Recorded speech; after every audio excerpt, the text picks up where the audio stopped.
자, 여러분 안녕하세요. 제가 여러분에게 궁금한 게 있는데 여러분 혹시 목사님한테 자랑하고 싶은 거 있어요? 별로 목사님한테는 별로 자랑하고 싶지 않다. 나 혼자 그냥 즐기겠다. 이렇게 생각할 수도 있겠지만 여러분 가장 최근에 친구들이나 부모님이나 다른 사람한테 뭔가를 자랑해 본 기억이 있나요? 네, 아주 겸손한 친구들인 것 같습니다. 네, 보통 우리는 학교에 가면 야, 내가 이거 티니핑 새로운 스티커를 샀어! 라고 자랑한다거나 우리 지난주에 어디 어디 여행을 다녀왔어! 라고 자랑한다거나 친구들에게 나는 이번에 시험 좀 잘 친 것 같은데 이렇게 자랑을 많이 하곤 합니다. 근데 왜 자랑할까요? 몰라요? 이게 겸손한 친구들이라서 아마 자랑하는 사람의 심리를 잘 모르는 것 같습니다. 그런데 제가 좀 교만하게 자랑을 많이 해봤는데 왜 자랑하냐면 내가 내 자랑을 듣는 친구들보다 더 좋은 사람이라는 걸 은근히 말하고 싶어서 그래요. 내가 너희들보다 적어도 이건 더 낫지 라고 말하고 싶어서 내가 그래서 특별한 사람인 것처럼 생각하고 싶어서 자랑을 합니다. 그런데 여러분이 자랑하지 않는 이유일 수 있는데요. 정말 무언가를 잘하는 사람, 춤도 잘 추고 노래도 잘하고 티니핑 스티커도 엄청 많고 여행도 엄청 좋은 데 다녀온 친구가 자랑하지 않을 수 있어요. 왜 자랑하지 않냐 하면 나는 자랑하지 않아도 내가 사랑받는 사람이라는 거, 자랑하지 않아도 나를 사랑해주는 사람들이 있다는 걸 알기 때문이에요. 그래서 우리가 여러분 앞으로 살아가면서 여러분이 자랑하지 않아도 여러분에게 무언가를 자랑하는 수많은 사람을 만나게 될 거예요. 그런데 그때마다 야, 쟤는 뭐 저런 걸 자랑하냐 이렇게 생각하는 게 아니라 나는 자랑할 필요가 없는 사람이네. 왜? 하나님께서 나를 사랑해 주시거든.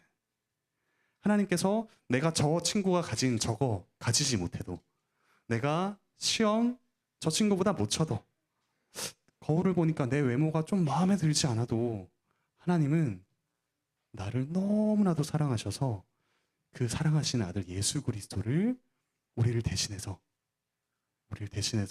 하나님의 그 진노를 받게 하셨거든요. 그게 무슨 말이냐면 우리가 받아야 될 야, 너는 이 세상에서 없어져야 될 무가치한 사람이야. 야, 너는 잘못했지? 너 잘못에 벌을 받아야 돼.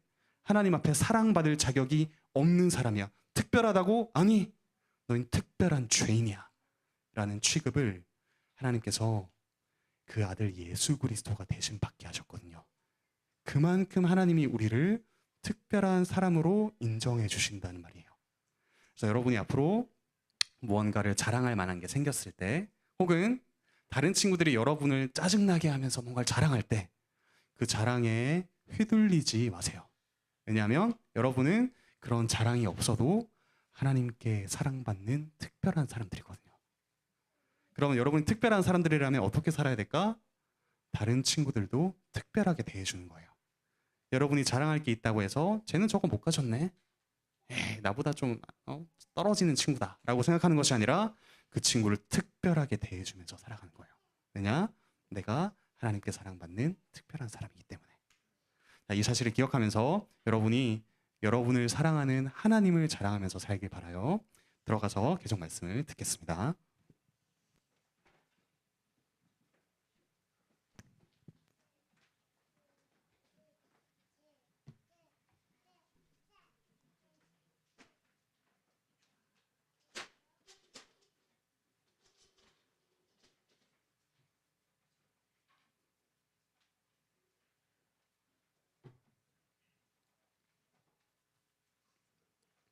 네, 우리 어린이들과 나눴듯이 우리는 수많은 자랑을 하고 또 자랑을 들으면서 살아갑니다.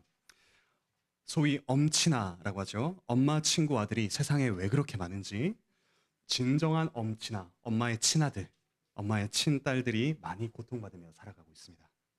학교에서는 성적이나 외모, 친구 관계를 자랑하는 이야기를 어렵지 않게 들을 수 있습니다. 심지어 요즘 학생들은 자기 부모님의 재산이나 직업도 자랑한다고 합니다. 직장에서는 어떻습니까? 능력과 성과를 자랑하는 일이 많습니다. 그리고 자기 성과를 잘 자랑해야지만 더 인정받고는 합니다. 그런데 문제는 이런 자랑에는 한계가 있다는 것입니다. 내가 자랑을 할 때는 좋지만 나보다 더 많이 가지고 더 뛰어난 사람이 나타나면 우리가 자랑하며 느끼던 우월감은 곧바로 뒤집혀서 열등감으로 변합니다. 상대적인 자랑이죠. 그리고 자랑의 대상은 결코 영원하지 않습니다.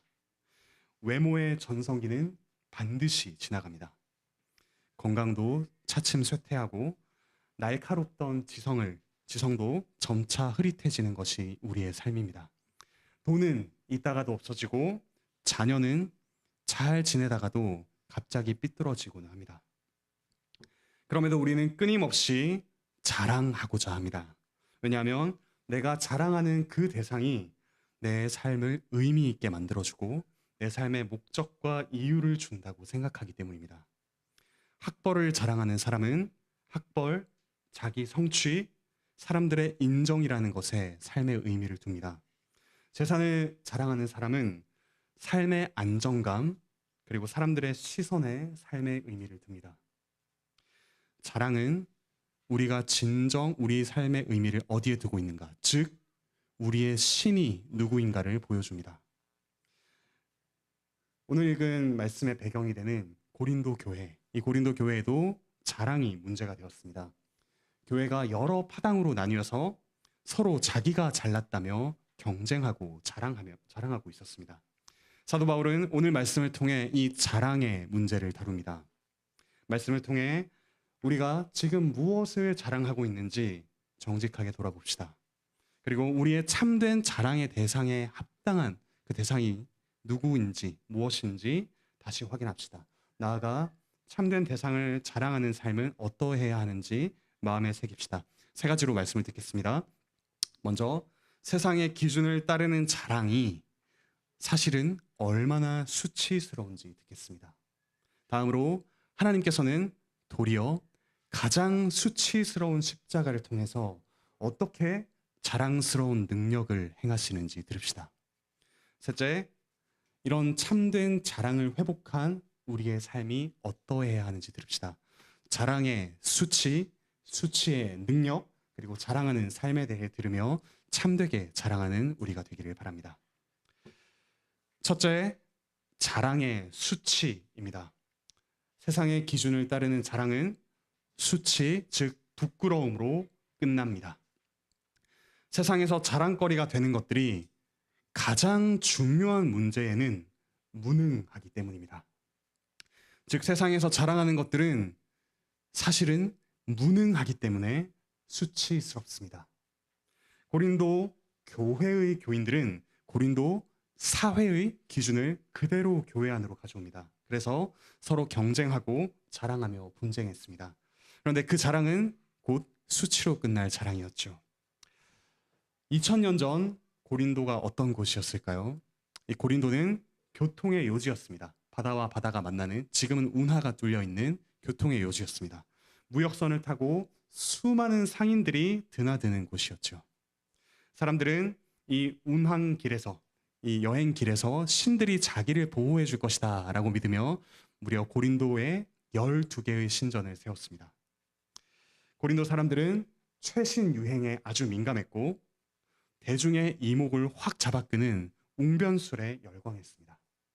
그리고 높은 지위나 명성, 부를 가진 그 사람을 나의 후견인으로 두는 것을 아주 중요하게 생각했습니다. 왜냐하면 그런 사람이 나의 든든한 배경이 되어 주어야 나도 존재감 있는 사람이 될 수 있었기 때문입니다. 어찌 보면 당시 고린도는 오늘날 치열하게 살아가는 이 현대 사회와 비슷하다라고 할 수 있습니다. 이런 문화에 살던 사람들이 바울이 전하는 복음을 듣고 세례를 받았습니다. 세례는 곧 그리스도와 함께 이전에 죄악된 모든 삶에 대해 죽고 이제 새로운 삶, 하나님을 향하는 새로운 삶을 살아간다는 뜻이죠. 그런데 이 바울이 고린도 교회를 떠나고 얼마 지나지 않아서 고린도 교인들은 다시 하나님 나라가 아니라 고린도 사회의 질서를 더욱 따르게 되었습니다. 오늘 본문 앞단락인 1장 10절부터 17절에는 고린도 교인들이 분쟁하는 문제가 나옵니다. 고린도 교인들은 교회 지도자들의 이름을 내세우면서 파당을 지었습니다. 즉 교회 안에 자기 후견인이 누구인가, 자기의 지도자가 누구인가를 내세운 것이었죠. 교회 개척자였던 바울, 나는 그 바울을 따른다 라고 말하는 사람들이 있었던 반면, 나는 지금 담임 목사인 아볼로를 따른다. 아니, 나는 예수님의 수제자인 게바, 즉 베드로를 따른다. 아니, 나는 교회의 머리인 그리스도를 따른다. 이렇게 각자 다른 지도자를 내세우면서 다른 무리의 교인들보다 내가 더 우월하다 라고 분열을 일삼았던 사람들이 고린도 교인들이었습니다. 고린도 교회는 고린도 사회의 축소판이 되었습니다. 오늘 본문에 지혜 또는 지혜 있는 자라는 말이 무려 12번이나 반복됩니다. 아마도 고린도 교인들이 서로 경쟁하던 자랑거리는 지혜였던 것 같습니다. 누가 더 지혜로운가? 그래서 바울은 오히려 이 고린도 교인들이 추구하던 그 지혜가 사실은 미련한 것이다 라고 힘주어 이야기합니다. 19절 말씀 제가 읽겠습니다. 기록된 바 내가 지혜 있는 자들의 지혜를 멸하고 총명한 자들의 총명을 폐하리라 하였으니, 이 말씀을 인용했는데 이 원래 말씀은 이사야 29장 14절입니다. 그런데 이사야 29장 14절 바로 앞구절 13절은 이렇습니다. 제가 읽겠습니다. 주께서 이르시되 이 백성이 입으로는 나를 가까이하며 입술로는 나를 공경하나 그들의 마음은 내게서 멀리 떠났나니 그들이 나를 경외함은 사람의 계명으로 가르침을 받았을 뿐이라. 이 이사야서가 기록된 당시 유다 사람들은 화려한 말, 그리고 신학적으로 아주 총명한 말, 지혜로워 보이는 말로 하나님을 공경했습니다. 하지만 그들의 마음은 하나님께로부터 멀리 떠나 있었죠. 그래서 하나님께서는 지금 말만 번지르르한 사람들의 지혜와 총명을 패하겠다라고 말씀하신 것입니다. 사도 바울은 그때 그 말씀이 바로 지금 여기 고린도 교회의 정황 속에서 이루어지고 있다라고 이야기하고 있습니다. 그러면서 오늘 본문 20절 이렇게 이야기합니다. 같이 읽겠습니다. 시작.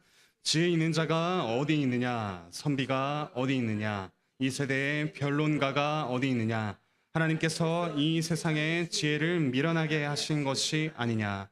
여기서 선비라는 말이 나오는데요. 물론 이 고린도 사회에서 우리나라의 개념의 선비라는 사람은 없었죠. 이 선비는 유대인 서기관 또는 로마의 행정관을 가리키는 말이었습니다.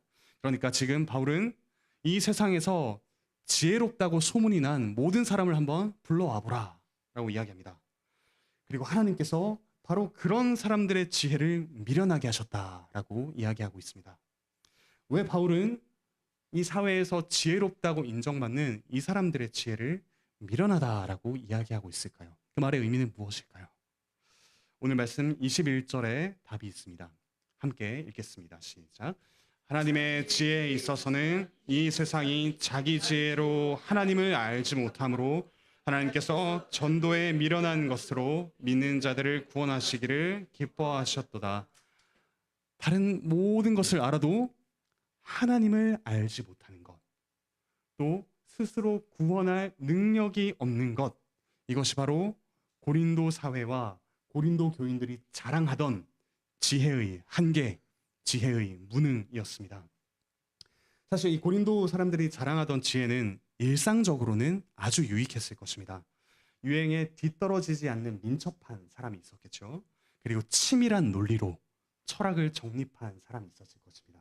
이런 사람들은 자신이 시대를 앞서가고 있다라고 충분히 생각할 만했습니다. 그리고 수사학, 말하는 법을 익힌 사람은 사람의 마음을 사로잡는 멋지고 아름다운 말을 했을 것입니다. 또한 여러 관계가 있다 보니 사람에 대한 깊은 통찰을 가지고 인간관계를 원만하고 유연하게 해내는 기술도 많이 발달했을 것입니다.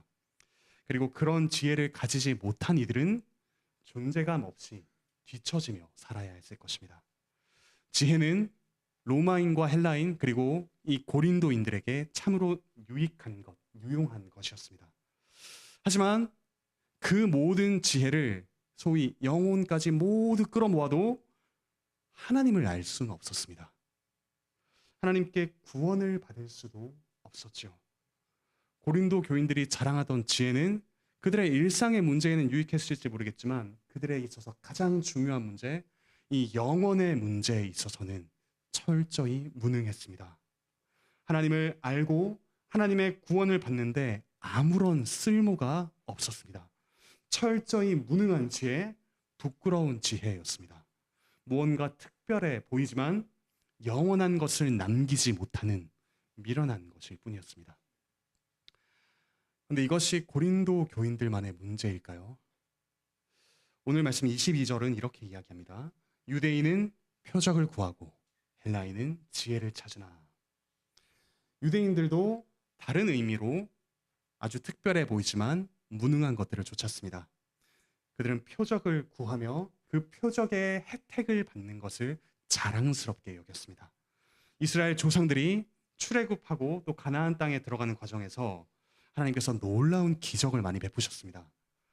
전능하신 하나님께서 눈에 보이는 방식으로 그들의 편이 되신다는 사실. 힘, 능력, 표적은 유대인들의 자랑이요 우상이었습니다. 그런데 지금 유대인들이 어떤 표적을 경험하고 있었습니까? 전혀 그렇지 않습니다. 오히려 더 큰 힘을 가진 이방 민족의 포로가 되어 식민지가 되어 비참하게 살고 있었을 뿐입니다. 유대인의 표적과 헬라인의 지혜는 그들의 생각만큼이나 그들에게 영원한 것을 남겨주지 못했습니다. 하나님께서는 유대인에게 표적보다 더 분명한 말씀을 오래도록 주셨습니다. 하지만 유대인들은 분명한 하나님의 말씀 대신에 언제 있을지도 모를 표적과 힘에 집착했습니다. 결국 그들은 그토록 무시하던 이방 제국에 의해 멸망을 당해버렸습니다. 헬라인들은 지혜를 추구했지만 하나님의 지혜를 받아들이지 않았습니다. 나의 이해 방식으로, 나의 방식으로 납득이 되지 않는 것은 사실이 아니다 라고 이야기했습니다. 자기 논리와 생각과 가치관에 갇혀서 인생을 구원할 지혜를 알아보지 못했습니다. 로마서 1장 22절부터 23절 말씀, 이 말씀이 이 세상의 지혜가 어떤 결과를 낳는지 보여줍니다. 같이 읽겠습니다. 로마서 1장 22절, 23절입니다.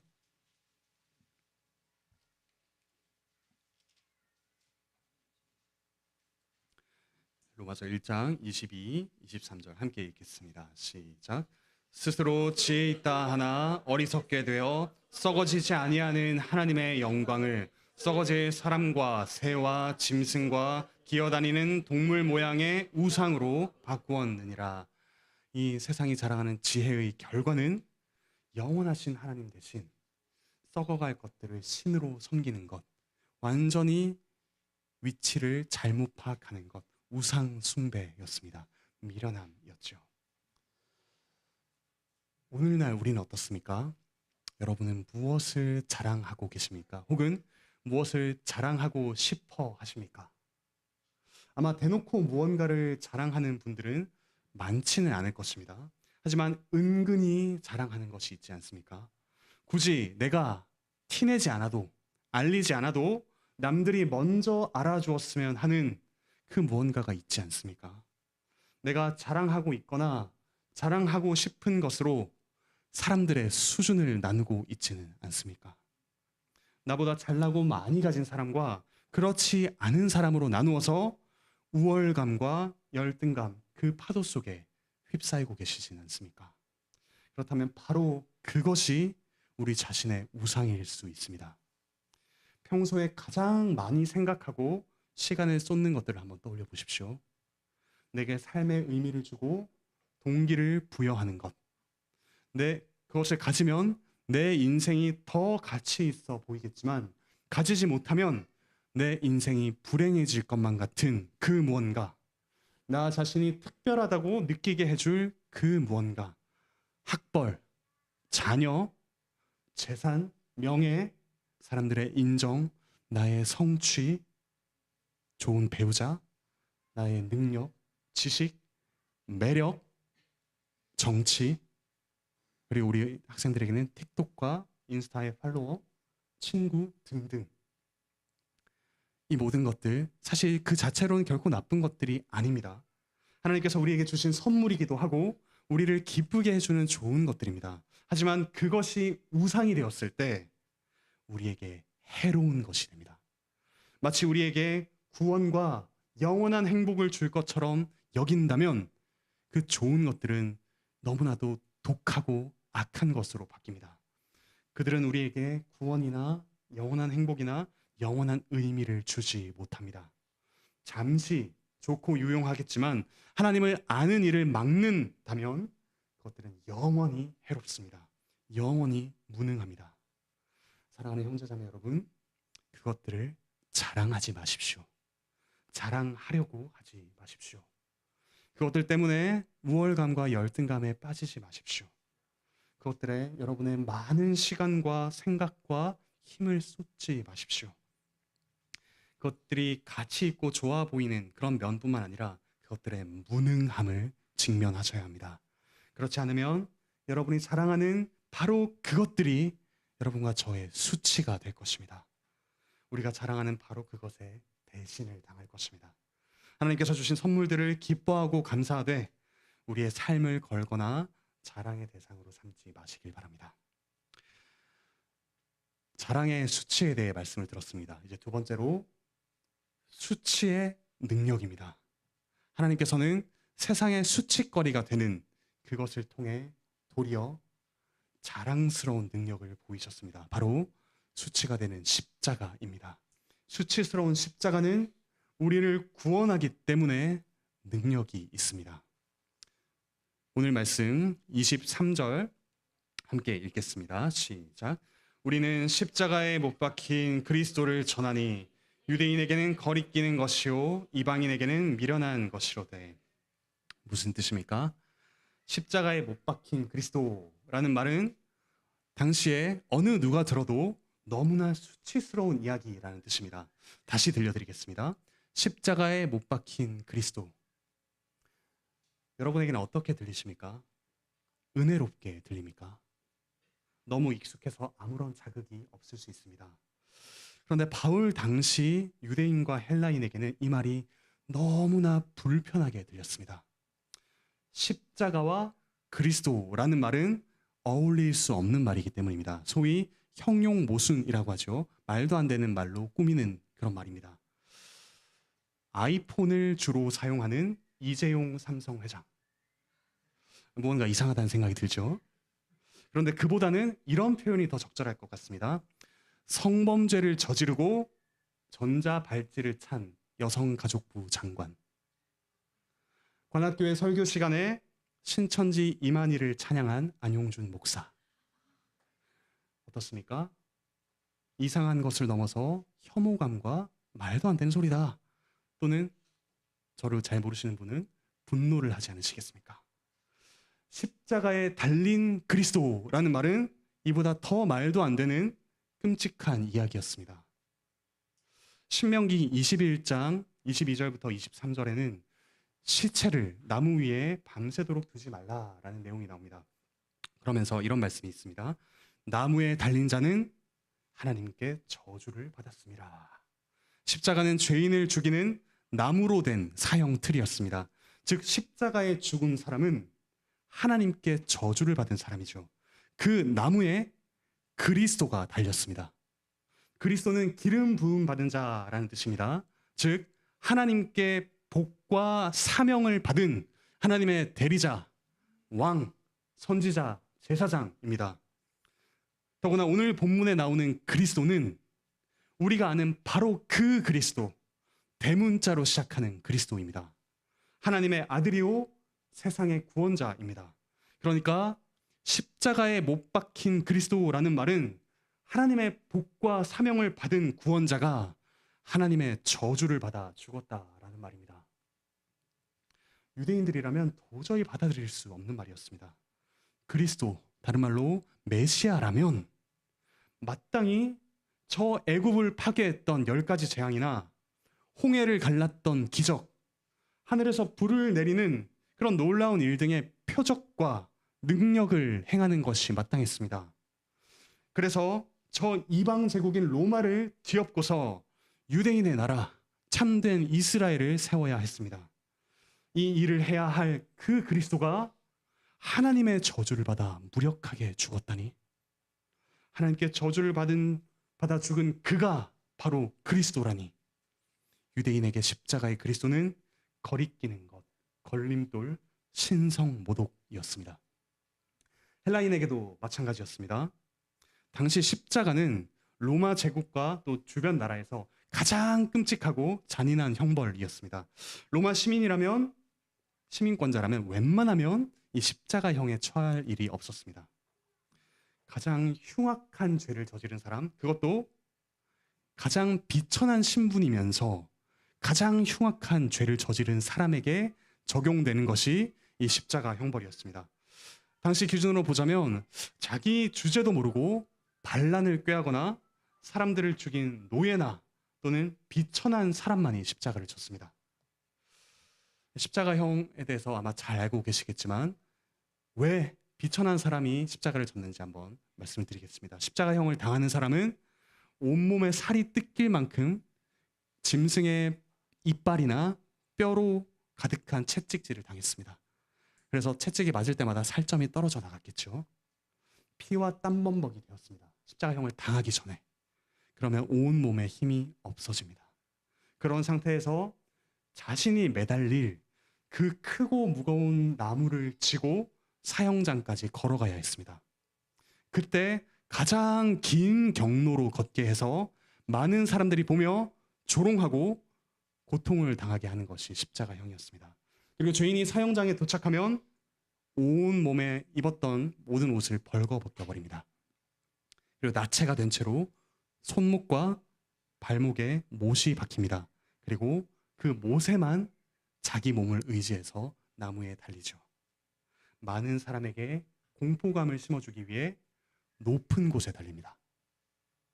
몸이 이렇게 달렸을 때 몸이 축 처지면 숨을 쉬기가 힘들어집니다. 그래서 이 못에 박힌 채로 끌어올립니다. 그럼 어떻게 될까요? 살과 뼈가 다 부서집니다. 그런 고통스러운 과정을 죽기까지 보통 10시간 내외로 반복합니다. 그 지역의 사람들은 저 비천하고 흉악한 죄인이 서서히 죽어가는 과정을 지켜보거나 그 사람이 죽어가는 소리를 듣고는 했습니다.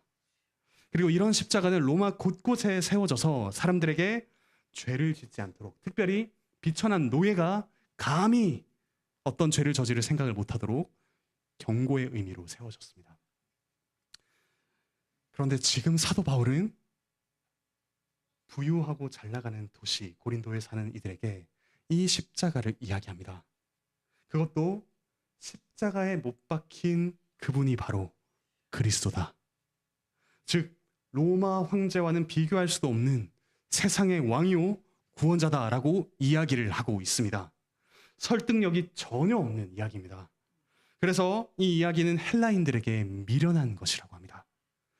특히 경쟁 사회에 살던 강한 이들을 숭배하던 고린도 사람들에게는 미친 소리, 헛소리라고 불리던 이야기였습니다. 그런데 바울은 이 모든 것을 알고도 이야기합니다. 오늘 말씀 24절입니다. 요절이죠. 같이 읽겠습니다. 시작. 오직 부르심을 받은 자들에게는 유대인이나 헬라인이나 그리스도는 하나님의 능력이요 하나님의 지혜니라. 왜 이런 십자가에 달린 그리스도가 하나님의 능력이요 지혜입니까? 그리스도께서 십자가에 달리신 그 방식으로 우리를 구원하셨기 때문입니다. 유대인이 기대하던 강력한 메시아보다 그리스도는 사실 더욱 강력한 분이셨습니다.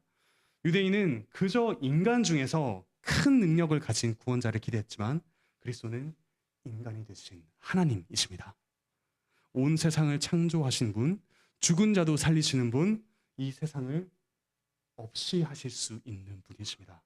그런데 그 그리스도께서 그분의 능력, 그분의 전능함을 어떻게 사용하셨습니까? 철저히 약해지시는데 그분의 전능함을 사용하셨습니다. 죽으시는데 그분의 전능함을 사용하셨습니다. 그리스도께서는 가장 끔찍하고 불의하며 잔인한 그 십자가에서조차 죄에 휘둘리지 않으셨습니다. 그분은 우리의 모든 죄값을 홀로 지시고 하나님 아버지의 저주를 받으실 만큼 강한 분이십니다. 가장 강한 분이 가장 약한 모습으로 가장 무서운 하나님의 진노를 받으신 십자가, 이것이야말로 유대인이 기대하던 모든 표적을 뛰어넘는 표적 중의 표적, 능력 중의 능력이 아니겠습니까? 또한 그리스도께서는 헬라인이 기대하던 지혜로운 왕보다 더욱 지혜로운 분이셨습니다. 그분은 세상의 창조주이십니다. 세상의 모든 것을 아시는 분이시죠. 사람들의 생각까지 모두 아십니다. 어떤 말을 해야 사람들의 마음을 사로잡을지 아시고 사람들이 가진 생각의 모순과 약점이 무엇인지도 다 아시는 분이십니다. 그런데 그리스도께서 그분의 전지하심, 그분의 지혜를 어떻게 사용하셨습니까? 철저히 미련해지시는 데 사용하셨습니다. 죽으시는 데 사용하셨습니다. 그리스도께서는 사람들의 미움을 사지 않고 재판에서 빠져나갈 수 있는 지혜를 얼마든지 발휘할 수 있었습니다. 하지만 그분은 오히려 사람들의 미움을 사는 말과 행동을 하셨습니다. 재판 과정에서 적극적으로 나서기보다는 아주 적은 말씀만 하시고 순순히 죽음을 받아들이셨습니다. 그리스도께서는 이 십자가에서 하나님의 구원 계획, 그 놀라운 비밀이 이루어지도록 기꺼이 바보가 되셨습니다. 기꺼이 미련해지실 만큼 그분은 지혜로운 분이십니다. 가장 지혜로운 분이 가장 미련한 모습으로 가장 이해하기 어려운 하나님의 계획을 이루신 십자가, 이것이야말로 헬라인이 찾던 최고의 지혜를 뛰어넘는 지혜 중의 지혜가 아니겠습니까?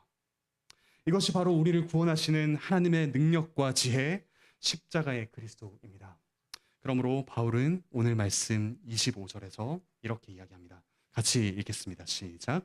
하나님의 어리석음이 사람보다 지혜롭고 하나님의 약하심이 사람보다 강하니라. 세상의 기준에서 십자가의 그리스도는 하나님의 어리석음이자 약하심입니다. 하지만 하나님은 십자가의 그리스도를 통해 우리를 구원하시기에 사람의 그 어떤 지혜보다 지혜로운 어리석음이요, 사람의 그 어떤 강함보다 강한 약하심입니다. 이와 같은 의미를 담아서 오늘 말씀 18절에서 바울은 이렇게 이야기합니다. 십자가의 도가 멸망하는 자들에게는 미련한 것이요 구원을 받는 우리에게는 하나님의 능력이라. 그런데 이 말씀이 뭔가 좀 어색하지 않으십니까? 미련한 것이라면 반대되는 것은 지혜가 되어야 됩니다. 그런데 미련한 것과 대비되는 것을 뭐라고 하고 있습니까? 능력이라고 하고 있습니다.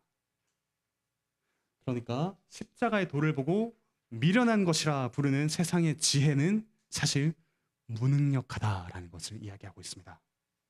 세상의 지혜는 구원이라는 결과를 낼 수 없는 무능력한 지혜다. 반대로 하나님의 지혜인 십자가는 구원이라는 결과를 낳는 강력한 지혜다라는 것을 이야기하고 있습니다. 사랑하는 형제자매 여러분, 경쟁으로 가득한 세상입니다. 자기를 증명하고 자랑해야지만 인정받을 수 있는 세상이죠. 유튜브는 각종 전문 지식과 자기 견해를 이야기하는 지혜로워 보이는 사람으로 가득합니다. 이런 세상에 살아가는 여러분에게 십자가의 그리스도는 어떻게 보입니까? 하나님의 능력으로 보입니까? 만약에 그런 분이 있다면 감사하시면서 더욱 귀담아 그리스도의 십자가의 복음을 들으십시오. 그 복음의 능력과 아름다움을 더 맛보고 경험하게 되기를 소망하십시오. 세상 사랑에 흔들리지 말고 복음을 더욱 굳게 붙드시길 바랍니다. 하지만 반대로 혹시 아직도 이 그리스도의 십자가가 미련해 보이고 세상 자랑들이 더욱 빛나 보이는 분들이 계십니까? 그리고 그런 것들을 자랑하고 싶어서 능력과 지혜에 몰두하고 계신 분들이 계십니까? 그 우상들의 무능함과 미련함을 명확히 보면서 하나님의 능력과 지혜를 보게 해달라고 기도하시길 바랍니다. 그리고 계속해서 복음 말씀을 들으십시오. 오늘 말씀 21절 하반절에 이런 말씀이 나옵니다. 하나님께서 전도에 미련한 것으로 믿는 자들을 구원하시기를 기뻐하셨도다. 여기서 전도는 설교 또는 선포입니다. 성령 하나님께서 복음 설교를 통해 여러분의 눈을 밝히셔서 십자가의 능력과 지혜를 알고 맛보며 누리게 하시기를 바랍니다. 이제껏 들은 말씀을 요약하면 이렇습니다. 세상 자랑은 무능하지만 세상 수치인 십자가의 그리스도는 우리를 구원하실 만큼 전능합니다. 이제 마지막으로 십자가의 그리스도를 자랑하는 삶에 대해 들읍시다. 십자가의 능력으로 구원받은 우리는 어떻게 살아야겠습니까? 겸손하게 살아야 합니다. 아니, 겸손하게 살 수밖에 없습니다. 오늘 말씀 26절부터는 하나님의 능력과 지혜가 고린도 교인들을 어떻게 변화시켜 왔는지 이야기합니다. 26절입니다. 형제들아, 너희를 부르심을 보라. 육체를 따라 지혜로운 자가 많지 아니하며 능한 자가 많지 아니하며 문벌 좋은 자가 많지 아니하도다.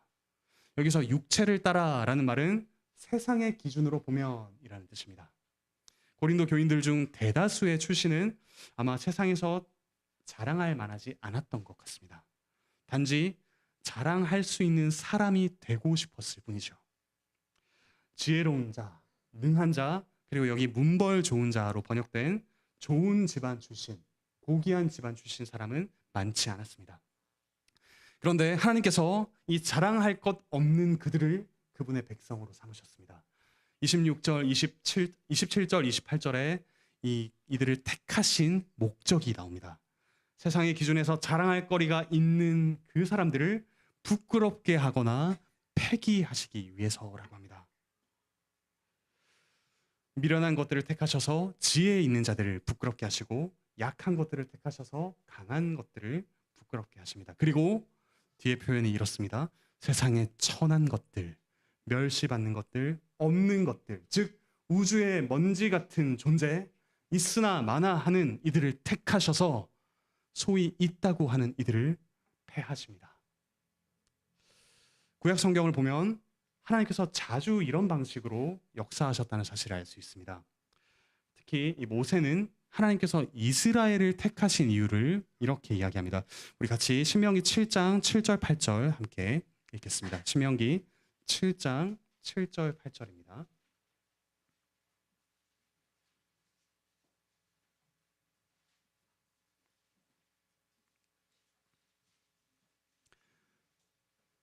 신명기 7장 7절 8절 말씀, 이스라엘을 택하신 하나님의 놀라운 은혜입니다.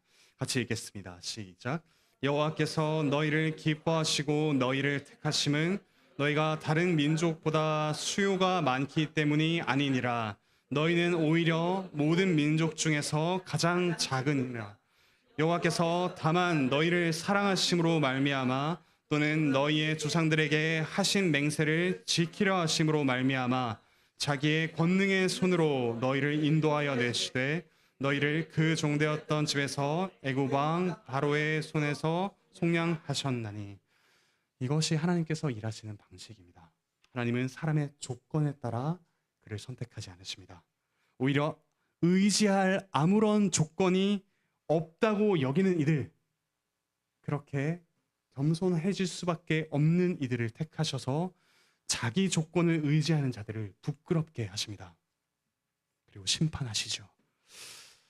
그러므로 오늘 말씀 29절에서 이렇게 이야기합니다. 이는 아무 육체도 하나님 앞에서 자랑하지 못하게 하려 하심이라. 사람 앞에서는 누구나 자랑할 거리가 한두 가지는 있을 수 있습니다.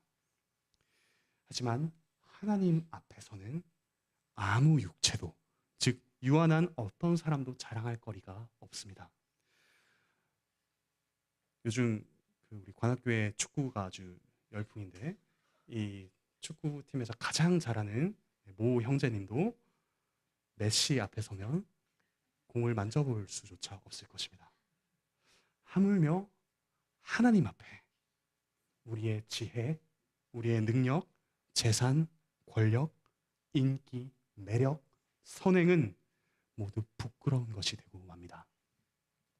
하나님께서는 이처럼 자기 조건을 자랑하는 자들을 부끄럽게 하시기 위해 조건을 의지하지 않도록 우리를 부르셨습니다.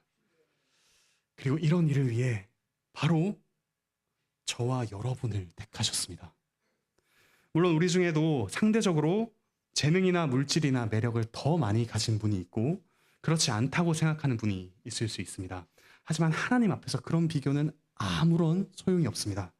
오히려 하나님께서는 우리 모두가 얼마나 자랑할 만한 사람이 이제 되었는지 이렇게 알려주십니다. 30절 같이 읽겠습니다. 시작. 너희는 하나님으로부터 나서 그리스도 예수 안에 있고 예수는 하나님으로부터 나와서 우리에게 지혜와 의로움과 거룩함과 구원함이 되셨으니 우리는 이제 자기 조건을 의지하며 자랑하는 사람이 아니라 하나님에게서 난 사람, 그리스도 예수 안에 있는 사람입니다. 즉 이제는 그리스도께서 우리의 조건이 되어 주십니다. 하나님께는 우리의 지혜와 능력으로는 도저히 닿을 수 없을 만큼 존귀하고 뛰어난 사람이 되었습니다. 우리가. 그리고 우리를 자랑스러운 사람으로 변화시켜 가십니다. 우리를 그리스도만큼이나 의롭고 거룩한 사람으로 인정해 주십니다. 그분의 지혜가 이룬 구원이 바로 이것입니다. 우리가 하나님의 능력과 지혜의 증거입니다. 비록 지금은 그것이 온전해 보이지 않을지라도 우리 안에서 그것을 이루어 가시는 하나님께 주목하십시오. 우리의 특별함은 우리의 조건이 아니라 우리의 주님이신 이 그리스도와의 사귐입니다. 사도 바울은 우리가 받은 구원이 구약 예언의 성취라고 이야기하면서 31절을 이야기합니다.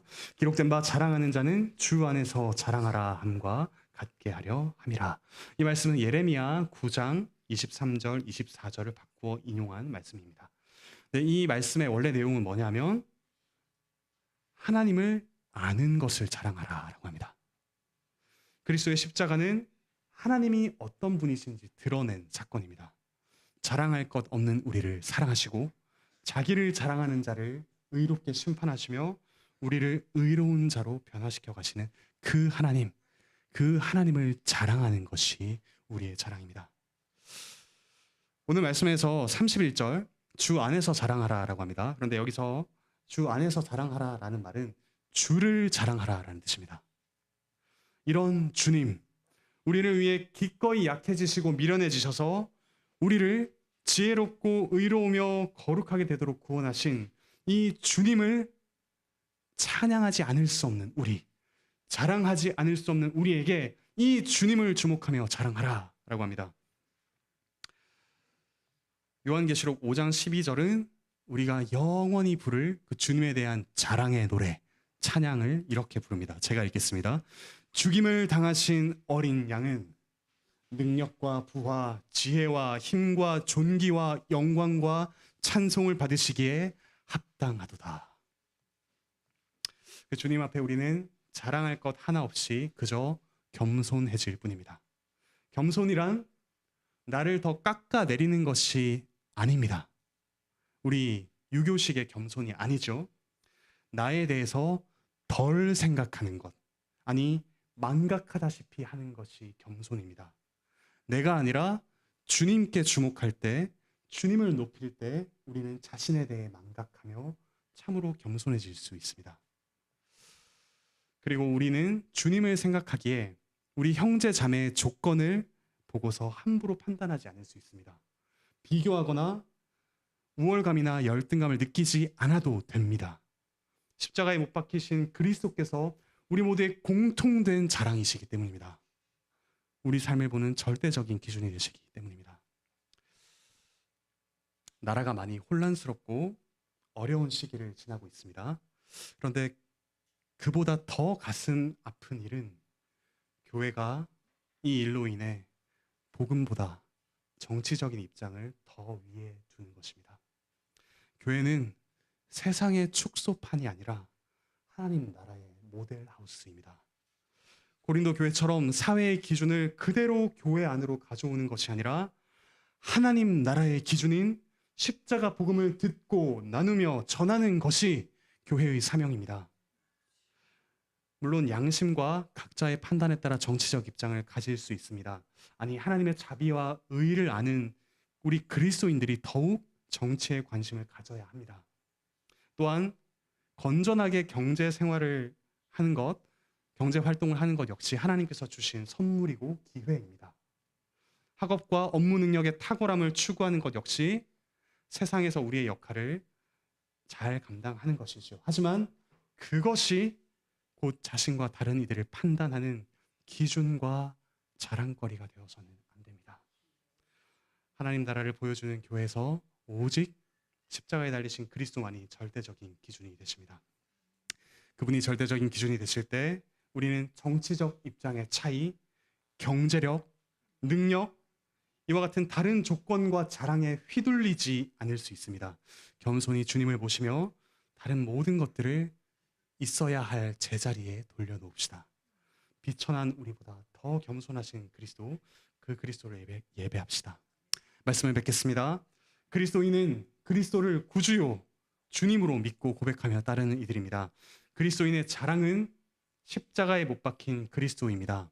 세상에서 무시당하고 미련한 취급을 받으신 십자가의 그리스도, 그분이 우리를 구원하신 하나님의 능력이요 지혜입니다.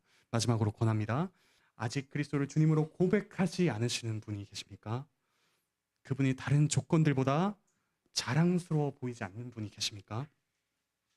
우리 교회 안에서 계속해서 말씀을 들으며 성령 하나님께서 그분의 영광스러움, 그분의 아름다움을 우리에게 보여주시길 기도합시다.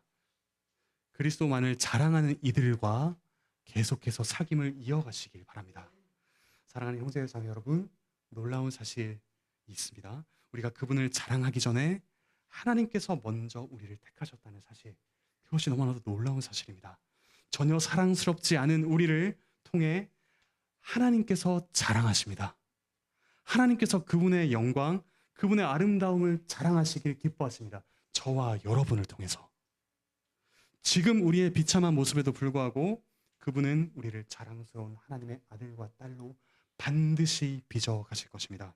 우리의 수치와 자랑을 새롭게 하시는 우리 주님을 함께 자랑하며 찬양하는 우리 모두가 되기를 바라고 축복합니다.